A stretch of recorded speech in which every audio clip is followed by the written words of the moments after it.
אם בן אדם אומר משהו אחד ובעצמו עושה אחרת, מה זה אומר? זה אומר שהוא מדבר שטויות? לא, לאו דווקא. יכול להיות שדווקא מדבר דברי חוכמה.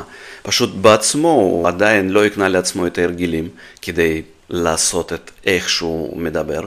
יכול להיות שהוא לא מבין שלפעמים הוא עושה אחרת ממה שהוא מדבר.